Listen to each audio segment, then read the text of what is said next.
way that freedom. Pihubaan kita kan siring na freedom or katalingkasan. Placing the candidate yang nagmamaot na mag-intradigdi under a covenant that binds him to an occult system, potentially binds him for life. Kaya, dahil kayan, sabi ko po sa Indo, prinumesa ko po sa Indo, mga katiwala, na igwa ining mga konsekwensya sa espiritual na pagkabuhay, lalong-lalo na sa familial na pagkabuhay nin sarong kandidato. Pag nag-intradigdian sarong tawo, naapektaran kay ni mismo tiglalaag niya at risk, in danger, an sa iyang pagtubod, asin nakakababa ini, may epekto ini sa iyang mga descendants, sa iyang pamilya mismo. Yan. And habang anong apod kay ni, poprogreso ka sa imong stages or degree, sa imong membership, sa imong ranks. Sabi kayan, as one rises through the ranks of Freemasonry, ang sa imong pigsusumpaan mas lalong naglalala. The odds grow more severe. Kaya paghali duman sa inaapod tang first level initiation, itong known as entered apprentice degree. So ang second degree po kayan itong inaapod niya tong fellow craft degree. Yan, fellow craft degree na kung saan the candidate agrees to suffer horrific bodily punishment. Digdi nagari ito so initiation, pagkatapos kang initiation, digdi na ito so nagtutugot sinda na kulgan sinda, baka may tigagaramit man ining paddle o ano pa man na pang initiate sa mga candidates or sabihon ta initiates mga candidates or new members. They agree to suffer horrific bodily punishments. And ang sunod kaiyan, after po kang fellow craft degree, yaon na so master Mason degree, na kung saan ang sarong kandidato promises that his own memory will be erased from history if he breaks his oath. Hamaki iyan, surunudan, puon sa puon pa sana, salto na. Kontra na, kadakol na sindang mga rituales and ceremonies na kontra sa katukduan po kan sa tuyang simbahan, kontra sa Catholic teachings and doctrines, and kontra sa inaapod niya tong katukduan ni Kristo. So magpuon sa inaapod niya tong entered apprentice degree, mas lalong malala ang mga panunumpa, malangani ta digdi sa fellow craft degree, maagri ka to suffer horrific bodily punishments.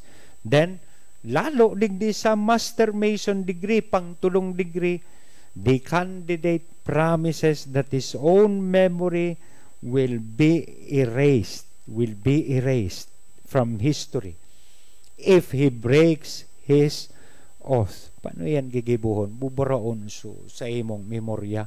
Kakaruson gari sa utak mo. Hahalion gabos na memorya mo. Kaya the Masonic oaths are not merely symbolic. Yan, ining mga oath na tigigibuninda, bako usa na po ini symbolic. They are binding contracts that have spiritual consequences. Sabi ko nga ni, this put to rest your very faith itself. So pag nag-intra ang sarong tawo digdi sa Masonic organization na ini, yan, naglalaog po sinda sa sarong kontrata.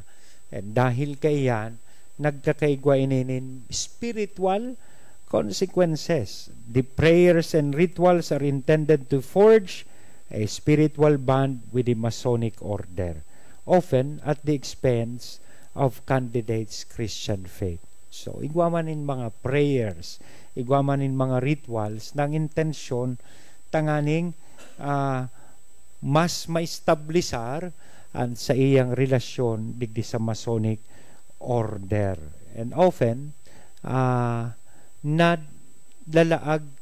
nailalaag sa peligro ang sa iyang Kristiyanong pagtubod. Yan. Often at the expense of the candidate's Christian faith. Pero maski nga ni bako patulos-tulos mamamati ang epekto kang oath na ini, sabi kayan, while the immediate effects of these oaths may not be obvious to the initiates or ining inaapod niya tong new members themselves, the consequences can affect future generation.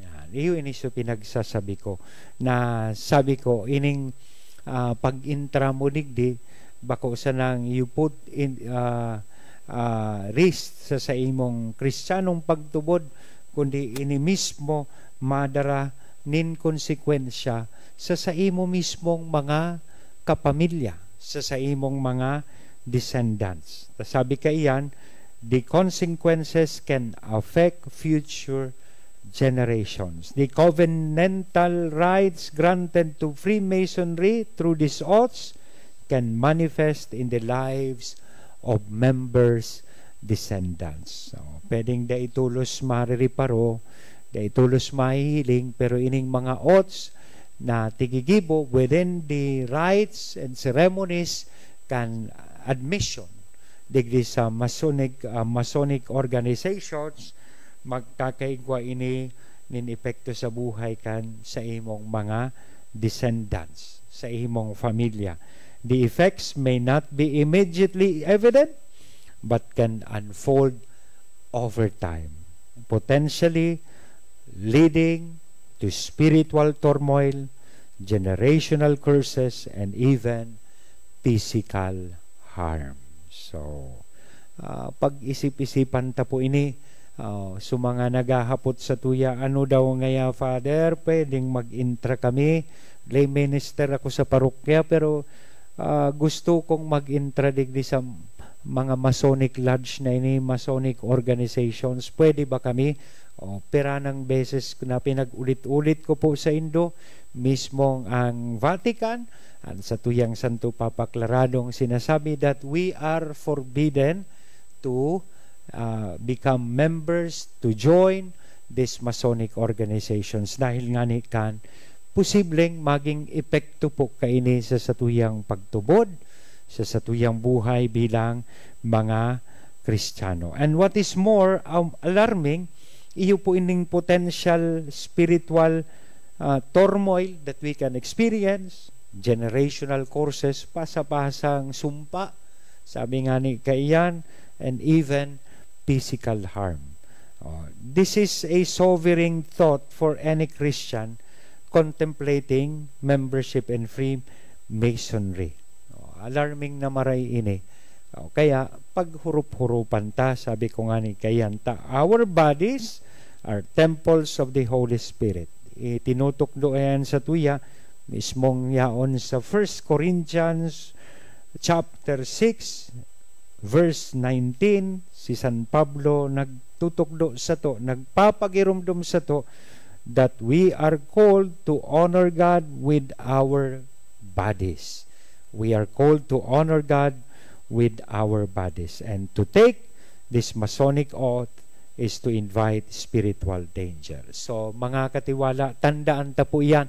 As in, day ka mo na maghali dyan, tatapuson ta po iningon yan, ining diskusyon niya to. So, pakalihi sana ni nagtapirang pagirumdum.